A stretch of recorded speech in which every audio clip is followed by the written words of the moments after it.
At the start of the week, NATO had to explain why it hit Gaddafi's compound in Tripoli. Before we chat, just take a listen to the response. NATO is not targeting individuals. It's not in our mandate. Our mandate is to protect civilian population from attacks or from the threat of attacks by Gaddafi regime forces. Now, though, just last night after Gaddafi's TV appearance, that compound was hit yet again, reportedly killing 6 people, including 2 Libyan journalists. Do you think NATO is redefining a hospital these days as a military target, then? Well, it's pretty shocking.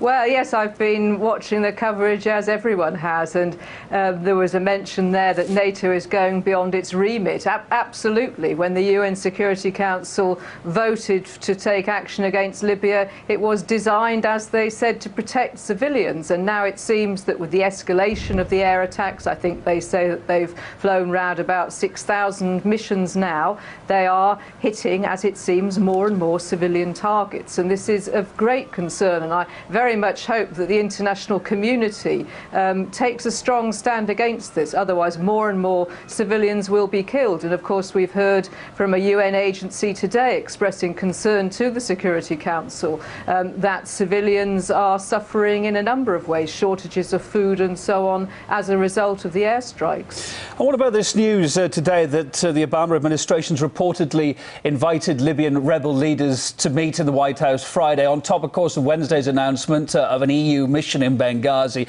Is the West, do you think, now officially part of this civil war?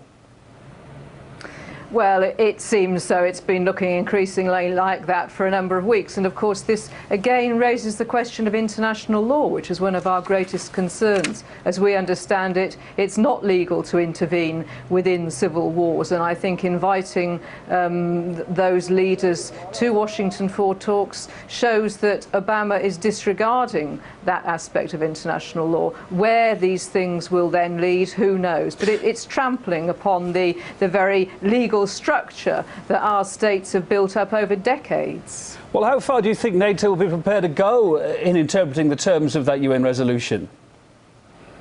Well, I think they'll really go as far as they need to, in their view, to get rid of Gaddafi. I think it is a regime change war. That's absolutely apparent. That, of course, again, is illegal under international law. But they will do that until they achieve their ends. And frankly, it does look as though now that they may intend to target and execute Gaddafi. Well, let's focus now for a little while on Syria, if we can. Pressure mounting on the Syrian leadership today, with the US condemning the violence and the EU adopting sanctions just a couple of days ago. Is this a prelude, do you think, to intervention, the same kind of thing we saw in Libya? Well, that does seem to be what a number of observers are saying. Obviously, I would hope very much not, because I don't believe that military intervention is going to solve any of the complex problems of those countries or those regions. But it may well be that that is the road down which the United States is going. But obviously, they're still engaged in Iraq, they're still engaged in Afghanistan, they're engaged in Libya, their economy is in a disaster situation. How far can they go with these military interventions? Well, Hillary Clinton's reported to have stopped just short of calling the Bashar Assad regime illegitimate. But, you know, where is the line drawn here? Who decides whether a regime is legitimate or not?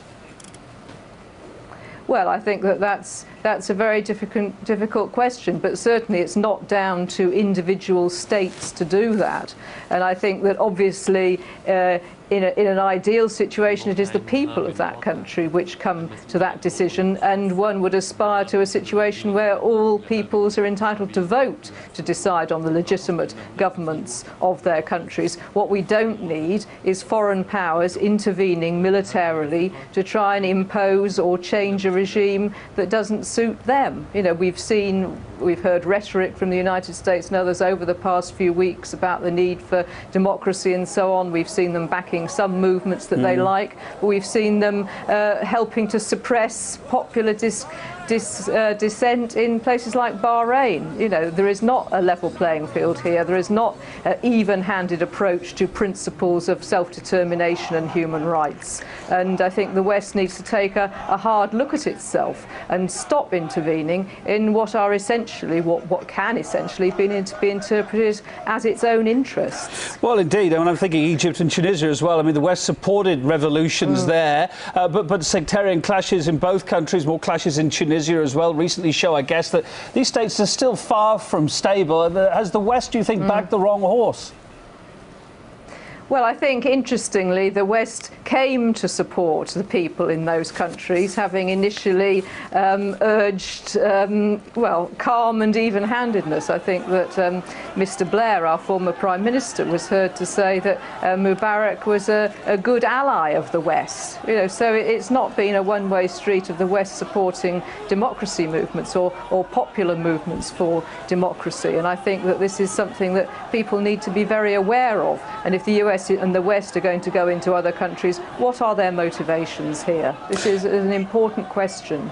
Dr. Kate Hudson, General Secretary of the Campaign for Nuclear Disarmament in London, thanks for being on RT.